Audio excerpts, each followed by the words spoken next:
Melanie. All right, here we go. Psychedelics today, joined by Melanie Curtis. How are you today? Hey, I'm so happy we're finally here together doing this. This is so cool. In person, in Colorado, not on the road. Where was our first time meeting? Was that cannabis event in New York? Yes. What was the name Trailblazers. of that? Trailblazers. Yes, it was. It was Trailblazers. I remember because I busted out the 0.5 selfie that we took together in order to share about me coming to do this interview. I was like, we've come a long way. Yeah, that was fun. I totally forget what the panel was about, but it was a good one and interesting, really high-paced kind of speaking event and gorgeous building. Yeah. You know, that's a perfect example of, I don't know, I feel like one of the things that matters to me is to continue to show up in spaces, meet people, humbly put yourself out there, bravely put yourself out there. You know, I remember walking into the space and I was definitely nervous, 100% nervous. And Kim Dudine, she's so great. Is wonderful. Luckily, just saw me walk in and she so warmly greeted me at the door. I immediately felt welcomed, and I immediately felt that sort of tension of fear just come down, just sort of diffuse out of my body. And it allowed me to just sort of surrender into the event and just be myself and be humble and curious and acknowledge that I was there to learn and all of those kinds of things. And then I, met you and I was like, oh my God, he's like the thing of the thing. And, but you have those thoughts when you are first entering into spaces that are new to you, but that you also care about and you want to grow within. So it's a good example of that for me. You can think about that in so many ways, right? From like a corporate situation to like your local psychedelic organization or ayahuasca circle, or whatever it is. Mm-hmm. But it's funny because you actually never know what people are actually thinking. No. Yeah, no. I mean, and that's the thing. I say this a lot relative to my involvement in the psychedelic space, but I'm not a scientist. I'm not a researcher. I'm not a facilitator. I'm none of those things. But I also have this calling to be in service to this movement, to these medicines. So it's like, okay, well, what am I? Well, I'm a person with a voice. I'm a person with a platform. I'm a person who can take actions that I have never taken before, like showing up in these types of spaces, entering into these types of conversations. And that, I mentioned humility a lot, but I think it's important because if I have to be somebody that's already like a thing in the space, or I have to feel like I have some position of elevated leadership before I start leading, then it almost holds us back. And even now, I'm sitting here going, yeah, okay. Yeah, I've been a voice. I've been talking about it a while. We have a podcast, We've been doing that show for about 6 years now, a little over. And I also reflect on simply showing up in conversations in my family, you know what I mean? Or even posting on the internet. Like there's a thing when we think about sort of being seen for the things that we care about, the things that we're interested in. But with psychedelics in particular, there's this layer of societal potential judgment. There's potential relational conflict that might emerge. There's there's like so much, I think, wrapped up into something that's illegal.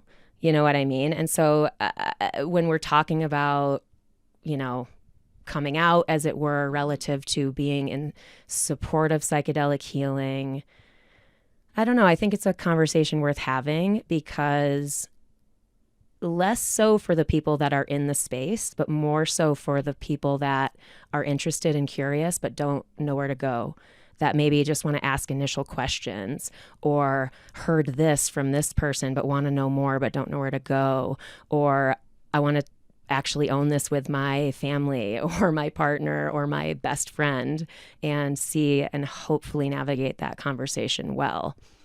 Mm-hmm. All right, so let's dig into your background. So you've written a book. You've been a professional athlete for a while. So let's dig into that. So like, what were you up to? What was I up to? Something a little strange from what I recall.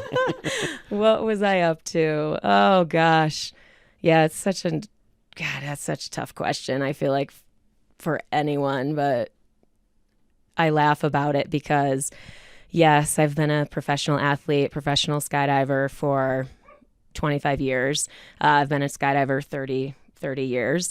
And I've also been a personal brand, a life coach for 20 years and entrepreneur and all that, just like really in this necessary work of being both passionately connected to something that is fringe. You know what I mean? So skydiving very much is fringe and was not accepted by half of my family. So my dad is a pilot and we had literally a grass strip airport at my house. So I grew up around aviation and was exposed to skydiving at a really young age. I could have done it when I was 16, but I was too scared. And then one day when I was 18, I was like, tomorrow I'm doing it. And I did. And for me, that experience was absolutely transformational in that one thing people say a lot about skydiving is I could never jump out of a perfectly good airplane, right? And what I think is missing from that sentence often is I could never jump out of a perfectly good airplane and live. Like there's some real mortal danger element that we face and confront when we jump out of an airplane. So I wasn't thinking that as an 18-year-old person. I wasn't aware of that. But when I landed and I was alive, I was just like radically opened up as it related to this idea of things I couldn't do. And so I couldn't not go after it.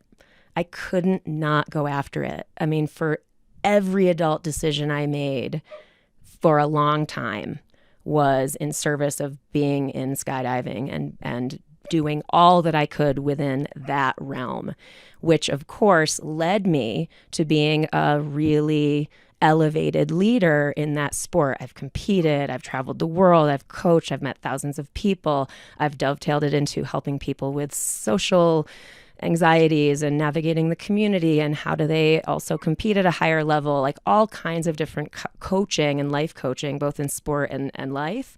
But it is very, I think, parallel to how I feel about psychedelics and my involvement in this space is that I acknowledge that I'm newer to the space. I acknowledge I have a lot to learn, and I acknowledge that I can grow if I continue to show up and I continue to add value where I can in the ways that I can, which is basically what you see with the podcast and showing up and talking to you and, going to these events where I feel nervous, all of that stuff. So there's a fun analogy here with like psychedelics and skydiving with like just making big leaps. And there's this Terence McKenna line about like when you start to trust the universe in an interesting way and you take that leap into the void and realize at the bottom it's a very large feather bed, things are very different. Yes. And have you heard that one yet? I feel like I must have, but specifically it's not necessarily striking my memory, but it's true. It's true. I mean, I feel like that's the thread of the conversation around fear, where it's like, what are we called to do? And how can we clear away the things that are keeping us from that? And when I talk about being seen, like sort of almost it depends on, I think, how a person receives that. But for me, it is not and has not been the most comfortable thing to constantly, for decades, put myself out there, to be in a position of leadership, to have a personal brand and have to constantly be the face of whatever I'm doing and that type of stuff. What I will say about that is that it's, for me, this deeper calling around like having this sense that being seen, that my being seen is both my highest healing and my highest contribution to others and the world. Do I always get it right, quote unquote? That's not even what it's about. You know what I mean? Am I always perfectly myself, you know? Am I sometimes, racked with different fears of perfectionism or performative pressure? Yeah, sure.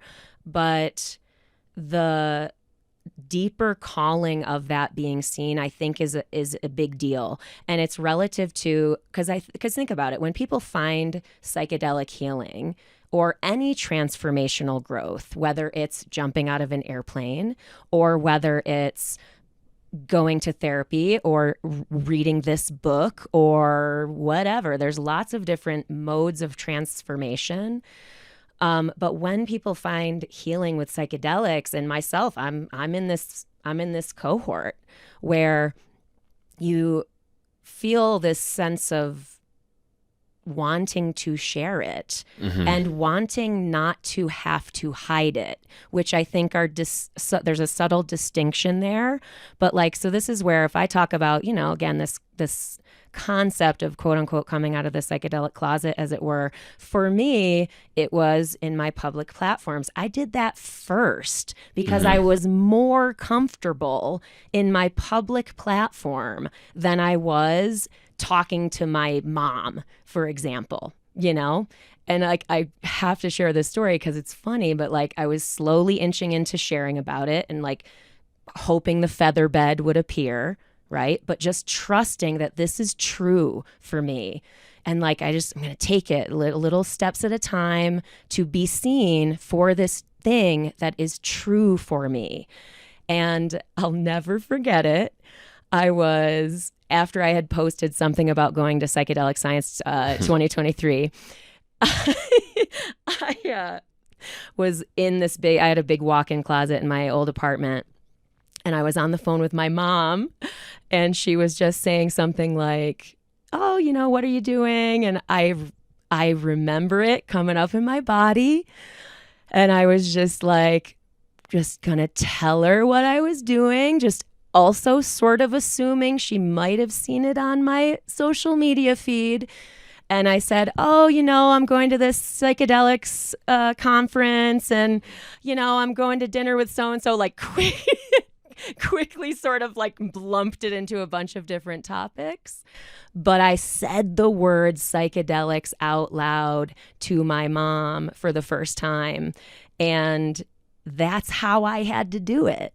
That's I just sort of took that mini leap of faith that my mom wasn't going to be mad at me. She wasn't going to, freak out. And listen, from there on, it's been little acts of bravery in the relationship with my mom. I'm using that as one example, but it's a powerful one for me, in that now I go to a 3-day ceremony and I have insights or questions that I want to ask her. I feel like it's not that we're wide open. I mean, my mom asked me the other day, after, it was actually earlier this year, after the 3-day ceremony I did in February.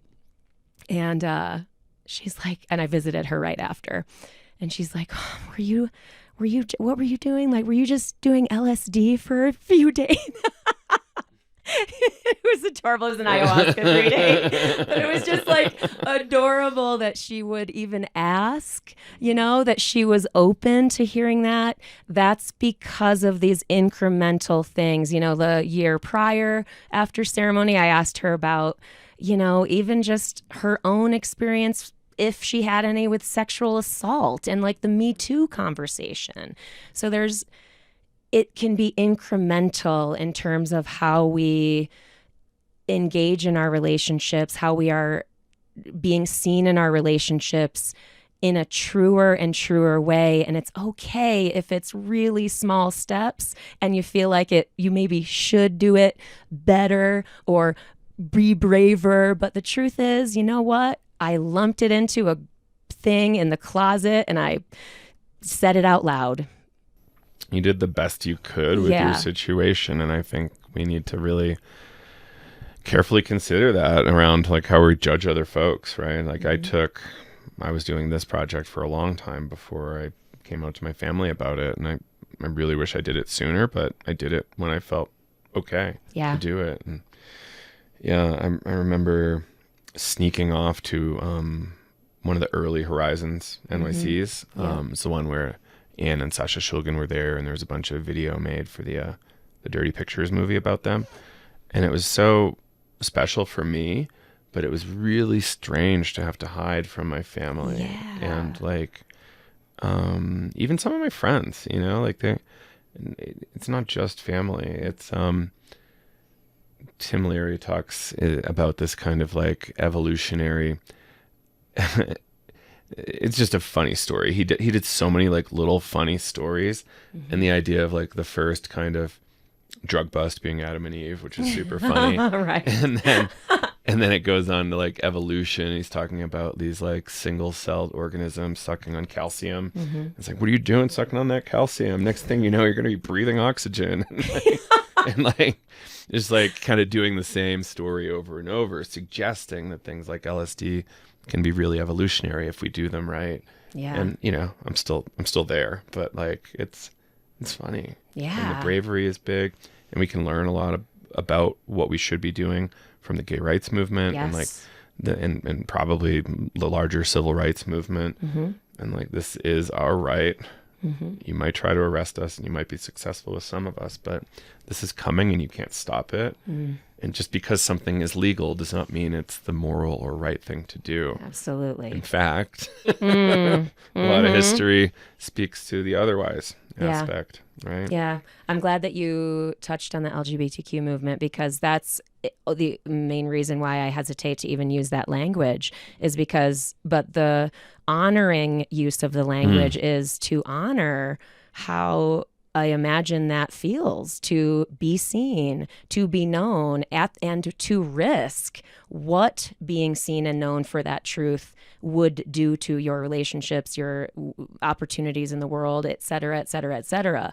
And the legal conversation too is obviously a huge part of this relative to public sharing and this and that. But one of the things that I think is really important to touch on, Sean McAllister was on the show. You guys did a panel, and he said something about how culture leads the law, not the other way around. He said something like that. Totally. And of course, right? And so if I think about, okay, I feel compelled to be a contribution to this movement, right? I feel, what can I do, not as a scientist, researcher, right? As this person with a platform and voice and just a human in the world, is I also think it's important to, and this is part of the work that I'm doing, which is, you know, just one of the things that I do, but I feel convicted around it, is being a safe space for people to ask questions, right? Like, I might not be the most famous person in the world with the most gazillion followers, but I have influence in the sphere of influence that I have, however big or small that is. You know what I mean? And I honor that, right? And so for people that are like, oh, you know, and this notion of attaching the credible success, right? Professional athlete, business owner, women in business, yada, yada, yada, keynote speaker, yada, all the things, right?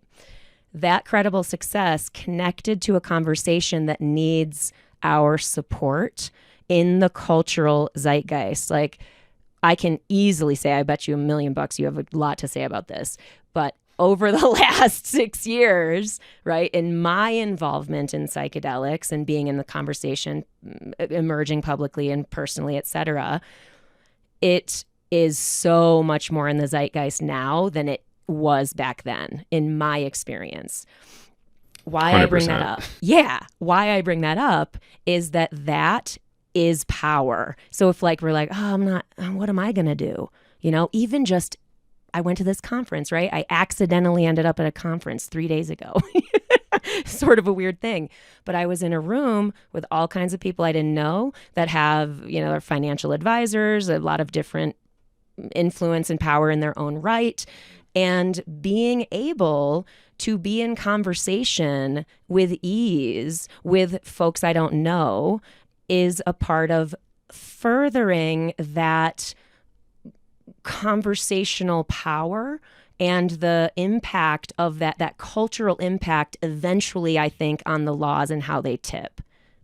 Mm-hmm. No, absolutely. I think that's part of being in ostensibly a democratic republic, right? Representative democracy. And like, how do we have influence over those who are actually in power? And like, even something as simple as letter writing, I liked what folks were doing around hosting kind of conversations around death over dinner, and we can have the same thing with psychedelics. Yeah. And you have 4 psychedelic people, 6 non-psychedelic people, and just really open those conversations and make it okay. Yes. There's a fun and really brave story from kind of like AIDS history, and I haven't seen the movie, Dallas Buyers Club, where I guess folks would go break the law to buy medicine that could be life-saving. And like, I think we're seeing something similar here in psychedelics. And I was watching this really sad 60 Minutes about like really expensive medicine. And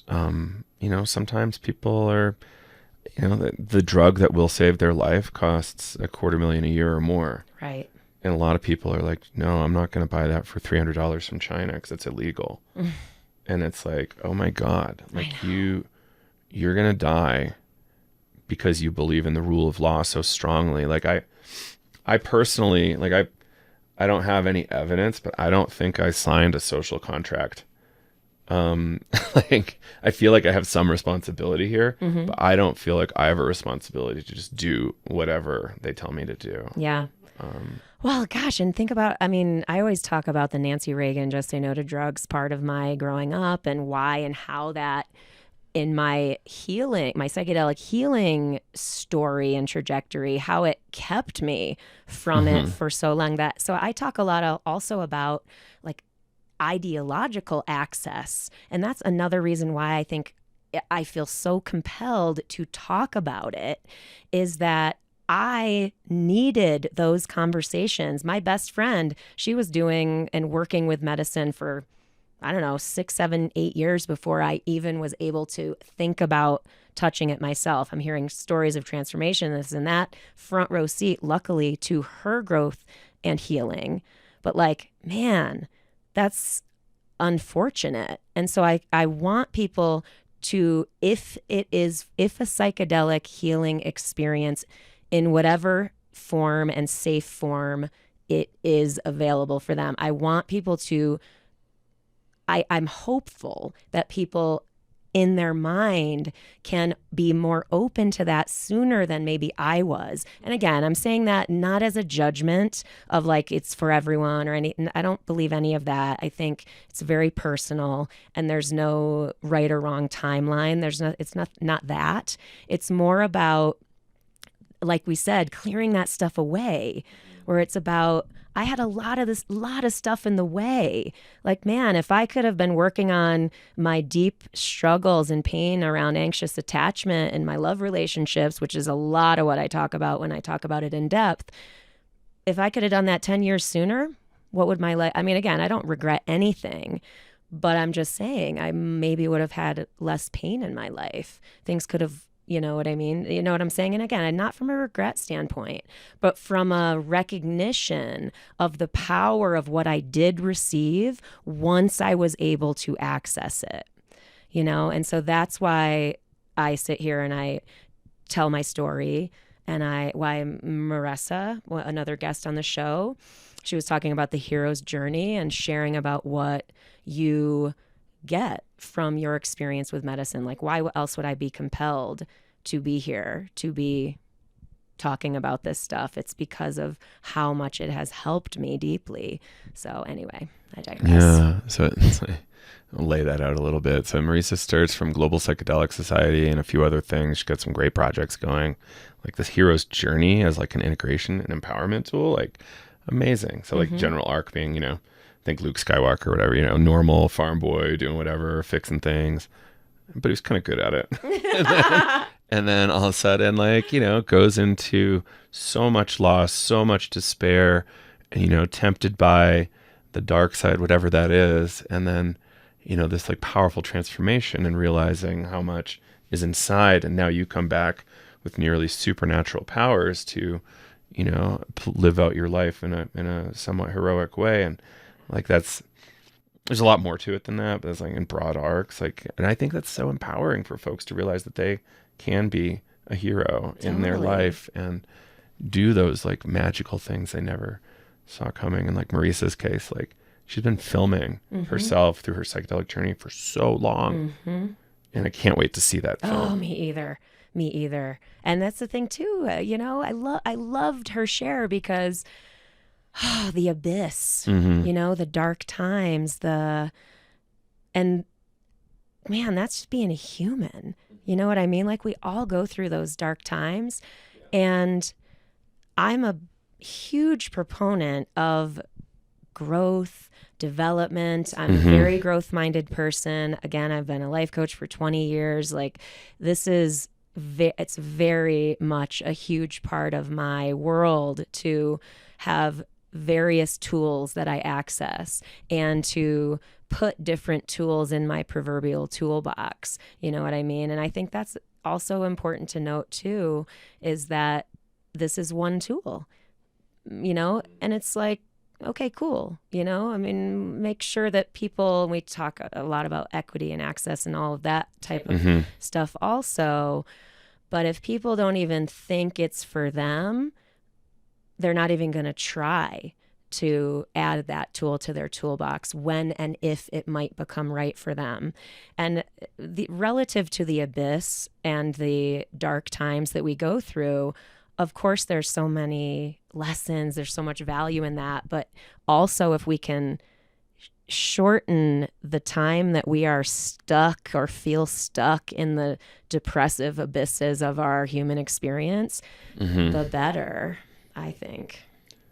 So before we start talking about kind of your healing path, there's this phenomena that I started hearing about. So we've had so many students. I've done a lot of teaching, and this base jumper couple joined us, and this is like, you know, skydiving's pretty safe, but then there's these sports where it's like, holy shit, you're willing to take those risks, and you know, on one hand, I'm thankful that we can allow them to do that. On the other hand, like they get really hurt, and like a lot of people they'll lose a lot of friends, and like there's this, you know, I think she was saying they were losing like very regularly with the thing they love to do the most in the world, 1 to 2 friends a year, and that's like a new kind of trauma, I think. Yeah. And you're really close to these people. Like the level of bonding is insane with these action sports. I know it from rock climbing, and like, you know, there's like a certain level of like, the term in rock climbing is like brotherhood of the rope kind of thing. And there's like, I'm sure more gender neutral appropriate terms, but I don't have them currently. Siblinghood of the rope. Yeah. But it's like, it's fascinating to me. Like how deep these connections can go. Yes. And like how we're still willing to do these things despite.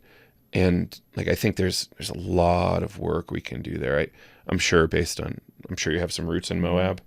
I don't. Oh, really? No. So it's like a rich culture there. Yeah. Well, and I'm in, my podcast partner Jay lives there. I have never base jumped in my life. Because but we can talk about that. Yeah. Yeah. One of the guys who's really popular over there, his like Instagram handle is Sketchy Andy. And I'm like, yeah, he's been on our show. Whoa. Like amazing person, but like, holy moly, like that's your brand. Yeah, no. Yeah, interesting episode with him for sure. But anyway, sorry, go on. Yeah, it's just this like idea that we have these really wild things we like to do. You know, people think what I do is scary, but I don't jump out of planes. Yeah. I've obviously thought about this a lot as it relates to what am I doing with my life? Yeah. Like, why am I making my life choices like this? Like all kinds of those types of contemplations over the years, and there's the sort of positive side of the house and I've reflected on this a great deal, like skydiving, I reckoned with, is this just really selfish? Oof, like what's up with that? And how I made peace with that earlier on in my skydiving career is that it was so transformational for me. It opened a door that once I walked through it, other doors then became available to me. And I've seen that time and time again with kind of like initiation. Yeah, sort of. And because also here's the maybe darker side of it is that, and I've seen this too, I've been through this myself. You find skydiving and you think it is the answer to your problems. It is so fun. The community is incredible. And all those things are true. There's no but to that. It's more to say we saturate our life with anything, it eventually loses its luster, theoretically, or there'll be something else to reckon with, or the deeper stuff that it doesn't actually address is still there, and eventually it comes to roost, as it were. And so when people have the experience of not losing the love for skydiving, but basically just not feeling as psyched about it, or like, oh, they did this team or this goal, or maybe they just aren't so into it anymore. But then they're met with, well, shit, what now? I'm now depressed again. I'm now this. I'm like now having these questions that they thought skydiving was the answer for, they still are there. And why I say it opens doors is that because now you have to really look at those things. A lot of people come to me as a life coach when that happens. And so helping people like through that to go, okay, well, let's really look at this. Let's really look at this. And so relative to psychedelics and the experience that I have there, and how sort of all of it connects, even entrepreneurship, even writing, even starting a podcast of my own, even, the talking to my mom, all this stuff. One of the threads is sort of edge pushing. And I don't mean that in a reckless way. I mean it in a potential, like wanting to live into my full potential, which sounds almost super cliche. And I don't really like that phrase per se, because I think it's maybe potentially overused and feels cliche. But a lot of people who come to life coaching with me, for example, will write that as a fear. Like I'll ask, what major concerns do you have about life? And a lot of people write, I'm afraid that I am not going to live into my full potential. And there's something to that relative to psychedelics, where it's like, if you really are a person that is interested in quote unquote full potential, or the edge, or what's possible, or curiosity of your capability and how that actually looks, I think psychedelics are an amazing tool for that. Because, man, like, I don't even know what to start talking about. Time doesn't exist. I saw my grandmother. I'm not afraid of my mom dying anymore. Like, I could go on and on about various stories that opened me up to things I never would have accessed in it without those doors. So when did psychedelics for you start to become a thing that you thought might be a helpful tool for you? 6 years ago. And what was the kind of container that was more attractive to you? Was it like an ayahuasca circle specifically? It was a higher dose mushroom ceremony held and facilitated by my best friend Shannon, and I was sitting with another best friend of mine. So it was basically a very, very, very uber safe container, which I don't think I would have been able to do it without that level of safety. possibly because that it wasn't an expanded conversation. It still felt to me very illegal, so it needed to be super safe, not to mention the fear around what is my mind going to show me? What am I going to learn? What is this medicine going to tell me that I have to do? Like all these fears that I initially had going into any psychedelic healing ceremony. I just needed to be held really safely. So was that a really like pivotal moment, like that experience for you, and opened a number of other things up for you? Yeah, for sure. The first mushroom ceremony, it was very clear that that there was just this whole thing that I had no clue about, but it wasn't even like I had some major, like we are all one, I'm in bliss. It was honestly, I went in with the intention around, I mentioned this anxious attachment, love relationship challenge of my life. I got really clear that I had not forgiven my ex-husband. So I was divorced, but I'd forgiven myself. I'd done a lot of growth and this and that, but I had never really forgiven him. And the medicine helped me see that and helped me release that, which is very specific, but that's, if I look at that first ceremony to now where I am today, which arguably is still very inexperienced compared to so many other people in this work. But for me personally, I'm a lot more experienced than that first experience.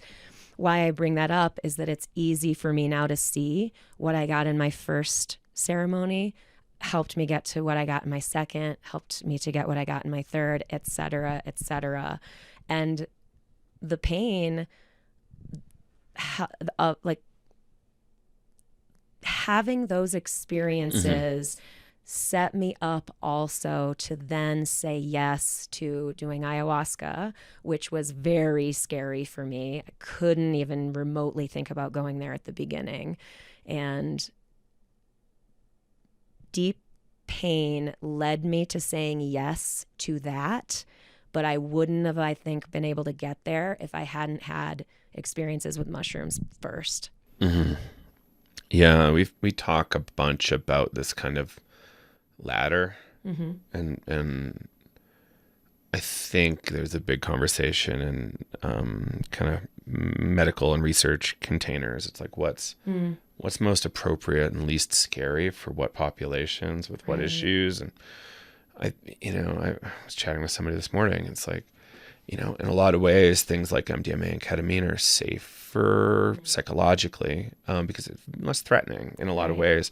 But I think, for some reason, people are horrified of MDMA. And thanks Nancy Reagan and whoever else, rave act business. And like, how do we work away from that to go like, no, you might feel the safest you've ever felt in this experience. Right. And like, maybe there's some slight discomfort at the beginning, but like, similarly with ketamine, people have less intense experiences and you can still make progress on these lower dose ranges. Yes. Even with mushrooms, like a gram and a half, like, traditionally speaking, not by today's standards, which are a little goofy, you can have some substantially helpful experiences. And then at what point do we mix in the higher doses, which I'm proud of you for going for a high dose, which is terrifying. Thank you. Thanks. And ayahuasca, it's you roll the dice. You don't really know what you're going to get in terms of intensity. And Oof, I've had certainly some rough experiences with ayahuasca, but I will say it's very much connected again into why am I trying to talk about this. One of my first, I say it's the first time I really quote unquote met ayahuasca was the 5th time I sat with medicine, second day of a 3-day ceremony. So basically the second 3-day ceremony that I had ever done, the second day of that, I am having, again, I'm still working on this love relationships with men. That's just like a major thread for me in my whole thing. Listen to my podcast if you want all the dirty We're ridiculous details. animals, but Yeah. It just, I just, that's why I'm not elaborating. It's just a main thread on my whole existence. And I'm grateful to say I've made much progress. But this particular ceremony, I was working on that, and I was getting to see all these sort of different experiences with all the different love relationships, or even just sexual and relational connections with men. And again, this was in service to the healing and things that I was working on. But the first time I actually feel like I really felt that ayahuasca was present with me was I was struggling to purge. The facilitator came over, and I had some hape in that moment. And I'm not necessarily the most expert person to talk about any of this, but that's what happened. And it immediately helped me purge. And as soon as I purged, it was immediate being silent. And so it was like every experience where I didn't speak up for myself, every experience where I did something I didn't want to do, every time my dad made an off-color joke, all of it out into my bucket, right? And so that is clearly connected for me now years later, where my voice is very important and it matters, and I honor it when there's something that, and again, it's not that I always need to be out there talking and being heard and all this, but when something is clearly needing to be said, or it's that calling, right? I want to, and I really always try to honor that. I have more to say about another ceremony, but I want to give a pause. Yeah, there's just so over 6 years you can get through a lot of stuff. And I think, you said the father off-color joke thing that struck a chord. I'm like, oh, yeah, my sister must have a lot of stuff to work on there. And I just think it's, sometimes there's humor there, but a lot of time it's like so tone deaf. And it's like, why did you need to do that for you? And, I sometimes feel like I want to say some of those things. And I'm just like, why do I want to do that? Yeah. And is it a lack of creativity that makes me need to go there? And the off-color thing, is it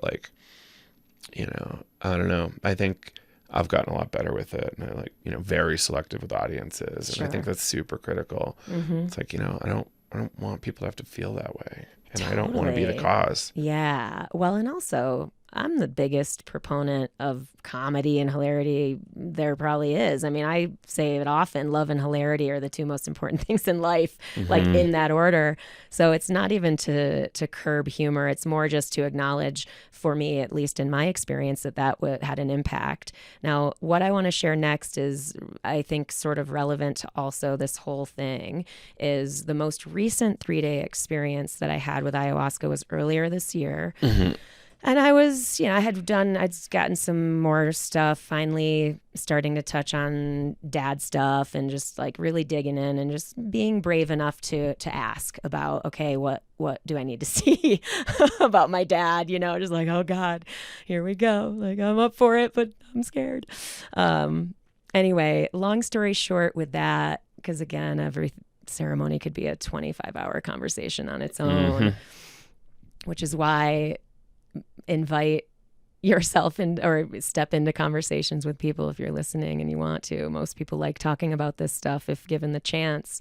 But this ceremony, oh man, it was so hard. It was the hardest I've ever experienced.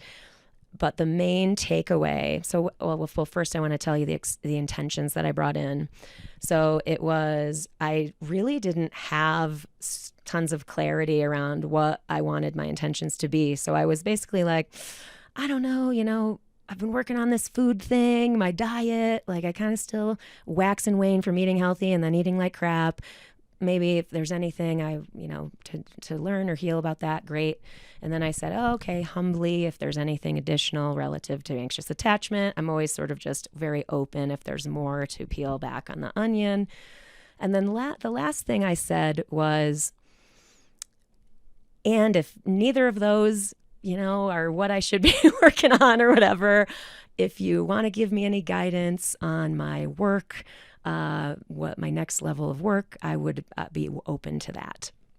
So where this goes is I very much saw a lot more about my dad and how problematic he was in my very sensitive, feminine life, as in certainly the off-color jokes and this and that. He was a very loud, angry man, very scary person.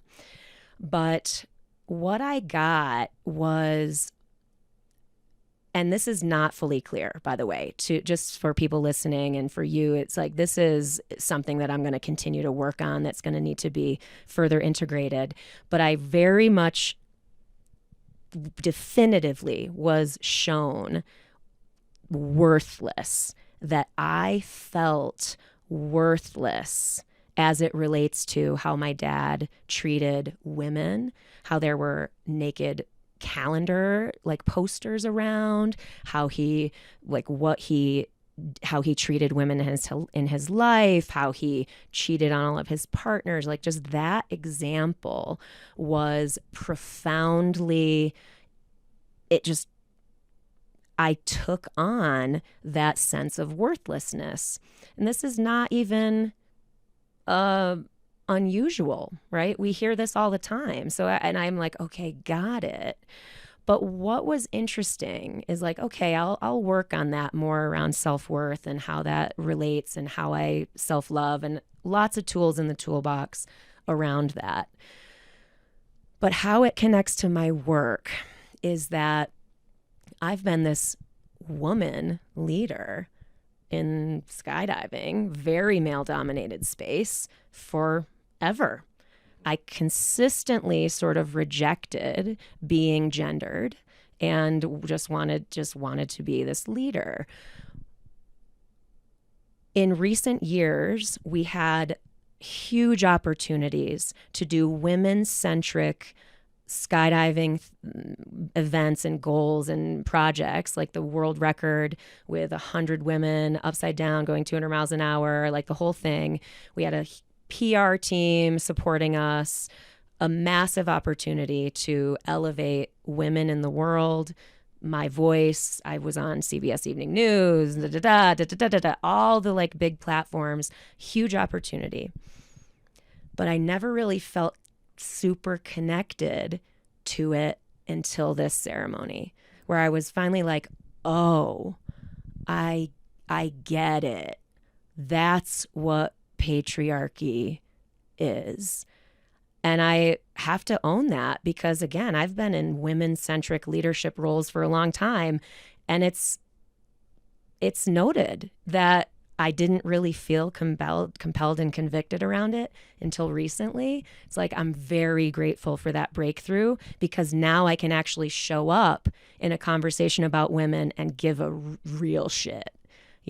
I can show up in a conversation about the Me Too movement and hold space for women telling their stories and care, right? I could go on and on about this, but that's what I got from that. And it's connected to all of this stuff about how do we show up in the world and really be a contribution. Mm-hmm. Is that a big focus of what you do in like keynote land?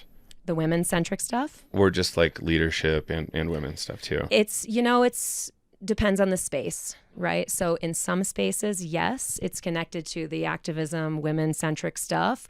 In other spaces, it's connected more to peak performance, edge pushing, right? In a co-ed tone. But what I like about that from the woman perspective, is that I almost feel sort of like a Trojan horse, that I don't have to talk about my activism with women. I can just be a powerful woman in that room. No one can take away what I've done, right? I just can't. Yeah. Like my credibility is without question. And that gives me power to own what I'm talking about. And again, not that I always feel connected to it, but I do a lot of the time. Mm-hmm. That's awesome. And like you said, you were doing some young women's work too. Yeah. Can you talk about that? Yeah. Oh gosh, I love and care deeply about mentorship, right? I young people are listening, whether we are talking to them directly or not. You know what I mean? But this is a thread in skydiving too. It's not necessarily young people, as in because you have to be a legal adult to go skydiving, but it's the same where a person, you can, if you have power to open doors of opportunity, period, the end, it's a win-win. Like if I'm opening a door of opportunity for someone who I believe deserves it, period, the end. Like that is a win-win. It's only going to benefit me. I don't even know how. It doesn't have to, but I believe strongly that it does. And so when we're talking about young people, and I'm talking about adding voices to the collective voice. Mm-hmm. You know, I just recently got to do just an opening 5-minute of a TED Ed event for girls that are connected to this organization called ETRA Girls. And I love ETRA because the whole mission of that organization, I'm on the board, I'm just in service to it, which is, you know, again, how I can be a contribution to it. They open doors and they get young girls into spaces where women are historically underrepresented. Boardrooms of big companies, like opening the NASDAQ bell, like just all kinds of different, very systemic, you know, we're not tearing the system down. We're going to go into the system where we can. So that excites me a great deal to just get to help them. That's fantastic. Yeah. Our mutual friend Anna Ray had me read a book, How Boards Work. It was wild, and I learned a lot. And like, yeah, the need for diversity in boards is incredible. Otherwise, we have a lot of people making decisions for the rest of us without really good representation. Correct. Yeah. And I love Anna Ray. Oh, she's amazing. I was thinking about how to get her on the show recently. Yes. Like, I think we can make it work. She deserves it.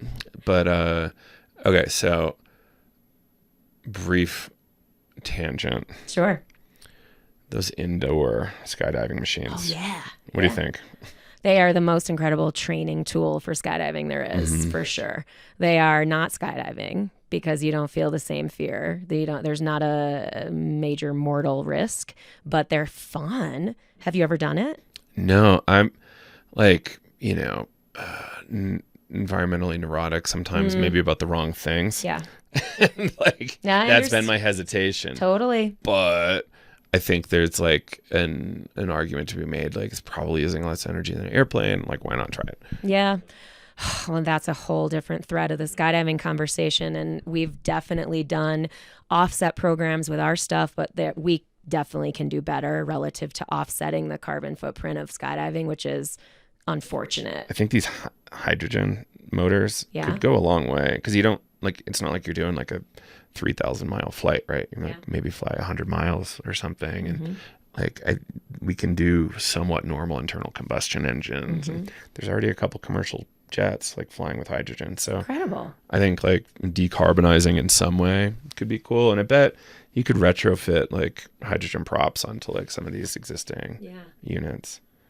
Yeah, I am in full support of all of that stuff because that's definitely something I think about relative to skydiving where I'm like, right. It's a challenge. It's like just such a core part of it, but it's like, same thing with skiing. Thankfully, a lot of these places are like, we're committed by 2030 to be carbon neutral or better. Right. Yeah. And I'm working on paragliding right now. Oh, cool. So I'm like, okay, that's something. It's like, not exactly no impact, but it's like I can hike. Yeah, Like, and you can run off a cliff, this and that. Jay, Yeah. my podcast partner, he is a paragliding instructor. You should talk to him. yes. For sure. Very, very skilled. He's a world champion parachute pilot from our skydiving days, which is partly why we started our show, again, using our platform to talk about spiritual seeking, growth, psychedelics, etc. But to quickly talk about the wind tunnels, they're really fun. They really are. It's a corporate machine like anything else, the iFly brand, but I've got a lot of time in wind tunnels, and it's revolutionized our sport, so it's sort of like it's definitely one of those things that falls into the category of technological breakthrough for our sport, no doubt. And probably a much safer place to experiment with psychedelics than in the sky. Yeah, yes, don't do that. Kind of that mortal risk. Yeah, please don't. Don't need people dying. That would be suboptimal. Yeah. It's like a threat. It's a risk with a lot of these extreme sports. It's like, yeah, sure, you want to get more intense, but like, is that really the right way to do it? Like, let's try not to die. Let's try to progress the arc here with psychedelics by being safe and not ending up in the newspaper in a negative way. Absolutely. It's a perfect parallel, I think, metaphorically, in that like you wouldn't, and this is, I literally did a mastermind, not this year, but last year, where I did sort of a TED style talk, and I talked about, psychedelics was the central share of that particular effort. And it's totally true, where you wouldn't just recklessly, without guidance, without education, throw yourself out of an airplane. You wouldn't do that. You would get the right coaches. You would learn. You would take the course. You would, go through the paces of what it is to safely immerse yourself into that activity. I think it's a very solid parallel, honestly. Yeah, I love that. Yeah. So what's the name of your book? My book is called How to Fly: Life Lessons from a Professional Skydiver. And I've written another couple, but cool. That's the major piece of work. The main reason why I'm here, Joe, is to talk to you, to ski, but it was a self-guided writing retreat as well. So I'm writing about my psychedelic experiences because I believe this space needs more stories from just regular people. Me, the type A woman who's out in the world going after big goals, being successful in the quote unquote business space, Yeah. I want to talk to those women. I want to talk to other folks who have women like that in their lives and maybe be of help. But yeah. That's fantastic. And so a lot of your business right now is you do a lot of coaching and also these kind of like keynote events. So you're kind of spreading this gospel at like I think an interesting way, because you have a captive audience in these corporate situations, and then you could either bore the shit out of them or you leave them really inspired. Right. So I'm sure there's some wildly boring folks. Well, and it's not that every corporate stage, you can't necessarily talk about psychedelics directly on a corporate stage, but this is the Trojan horse thing that I feel like is a part of it as well, is that if you go to any of my social media channels or my whatever, it's there in print. Like it's not, I'm not shy about it in my public facing branding.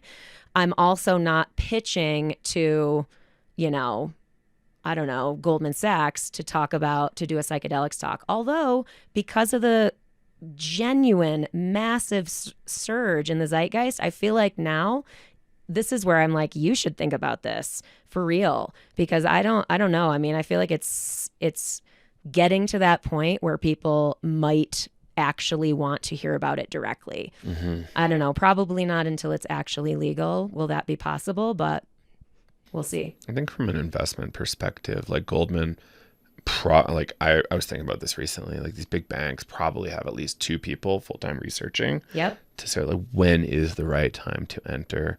And they definitely did it with crypto. They've definitely done it in other industries. And Like they're watching. Yeah. I think even big pharma is too. They're just like not sure. Totally. Couldn't agree more. But yeah, so that's kind of how I do it. I'll go in with a topic that is palatable, but also true, right? I'm not like changing what I say or how I share, but I'm choosing what I can talk about, because we all could talk about lots of different things. I can talk about a lot of different things, but I want my foot in the door. So that's part of it too, is this sort of strategic thinking around, I want to be in those spaces so that when people then get to know me, we connect personally, we have an experience, we bond at whatever shared experience. At this recent event, we went skiing and made some memories. Like I have real relationships now I'm walking away from that event with. Those people then finding the psychedelic conversation through me, that is part of what I'm going for. That's cool. That's cool. Yeah. And funny thing about skiing is, oh, let's go skiing. You're like, I don't know. You got to prove it first. So these like work retreats are like, oh, cool. Like, okay, you too. I'm good. It's so snobby and ridiculous, but it's like kind of real. And, how much am I holding your hand?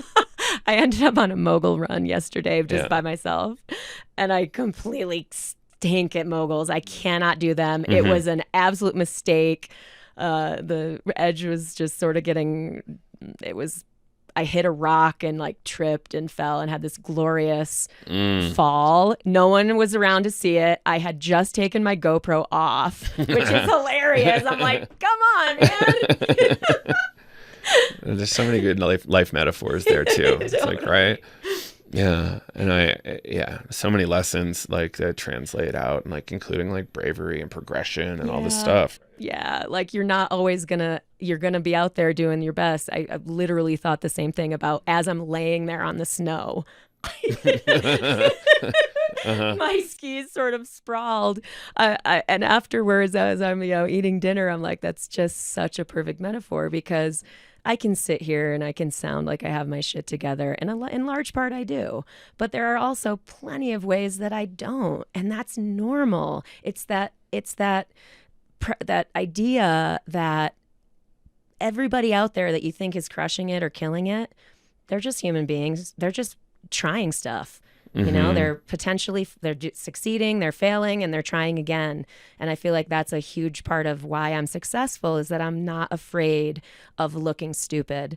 I'm just not, I don't want to, but like working, that's another whole thread, but like working with humiliation and healing around that is like, when we get rid of that, we can do a lot more in the world for sure. Yeah.